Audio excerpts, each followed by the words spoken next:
हर व्यक्ति की अपनी एक दिनचर्या होनी चाहिए। ऐसा नहीं कि आज हम 4 बजे उठे, कल 7 बजे उठे, पर फिर मन को आप कंट्रोल नहीं कर पाएंगे।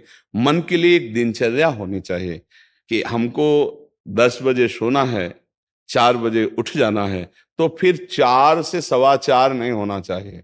4 बजे उठ जाना, ऐसा नियम बना ले। और उठ करके हमको थोड़ी देर नाम जप करना है, थोड़ी देर हमें वाणी जी का गायन करना है, थोड़ी देर हमें ध्यान, एक अपनी दिनचर्या। फिर हम अपने संसार के कार्य के नियम, जो संसार के कार्य हैं, उनको भी करते हुए भगवान को समर्पित करें। जैसे जो पद में है, जो आपको राष्ट्र सेवा मिली है, जो आपको समाज सेवा के पद मिले हैं, या आपको जो घर की सेवा के कार्य मिले हैं, उनमें बहुत धर्म पूर्वक आचरण होना चाहिए।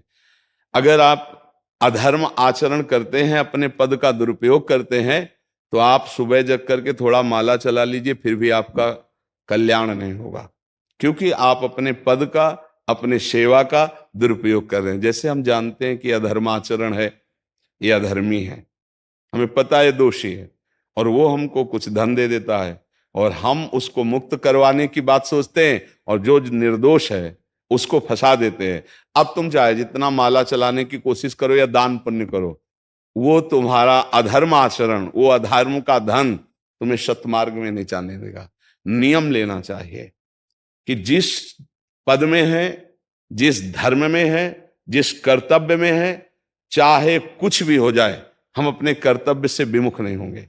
जितना जप महान है, उतने कर्तव्य महान है। दोनों बातें समझना है। जब माला फेरा और इसके बाद बेईमानी, अधर्माचरण, इनका कोई नियम नहीं है कि हमें कैसे चलना है, तो वो माला काम नहीं कर पाएगा, क्योंकि उसका तभी सत्य भाव माना जाएगा माला जपला जब धर्माचरण है। धर्माचरण नियम से। बोले वो बड़े कट्टर नियम वाले हैं, उनको घूस नहीं, आप उनको भयभीत करके नहीं काम करवा सकते, प्रलोभन में काम नहीं करा सकते। ये हमारी गृहस्थी है ना, तो गृहस्थी के पालन के लिए धन चाहिए, और धन के लिए हम धर्म को आगे रखें, धन को नहीं। धर्म को, हमारा कर्तव्य क्या, प्रायः जैसे पूज्य बाबा ने कहा, आज हमारे देश में बहुत दुर्दशा हो रही है। दुर्दशा हो रही, क्यों? क्योंकि सब अपनी जगह से गलत हो रहे हैं। अगर अपनी जगह हम ठीक रहे तो हमारी दुर्दशा नहीं होगी, हमारा भजन कम होगा, लेकिन हम धर्म से चल रहे हैं तो हम विजयी होंगे। हम भगवान को प्रसन्न कर सकते हैं, क्योंकि हमें जो कार्य मिला है वो भगवान का ही कार्य, सृष्टि भगवान का कार्य। जैसे नए बच्चे कुछ वकालत पढ़ रहे थे, तो यहाँ के प्रश्न किया था कि हम जानते हैं कि वो दोषी नहीं है, हम जानते हैं कि वो दोषी है, पर दोषी हमें पैसा दे रहा है, तो हम वकालत पढ़ी इसीलिए, हम उसको जिताएंगे, तो क्या कोई पाप है? तो उनका खुला पाप है। बोले नहीं, हमारी कोई ऐसा कंपनी दो, ऐसा कुछ बोले कि हमारी कंपनी को ये सिखाया जाता है, तो हमको तो ये करना ही होगा, अगर नहीं करेंगे तो हमारी वकालत का मतलब क्या रहा? तो नहीं, वकालत का मतलब अधर्मी को मुक्त करवाना नहीं है। वकालत का मतलब अधर्मी के सबूत एकत्रित करके उसको दंड दिलवाना है, और धर्मात्मा को मुक्त करवाना है। अब इसके लिए आपके पास अर्थव्यवस्था अगर कमजोर भी है, तो धर्म व्यवस्था आपकी पूरी है। धर्म व्यवस्था ठीक है तो परिवार स्वस्थ रहेगा, सुखी रहेगा, भगवान आप पर प्रसन्न रहेंगे।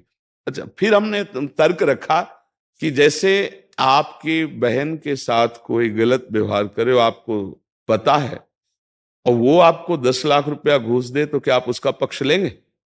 नहीं। तो फिर दूसरी बहन के साथ किया है। अब यहां विचार करना है ना, अपने भाई का अगर कत्ल किए हो, मुझे पता हो कि ये दोषी है, तो क्या हम पैसे से उसको मुक्त करने देंगे?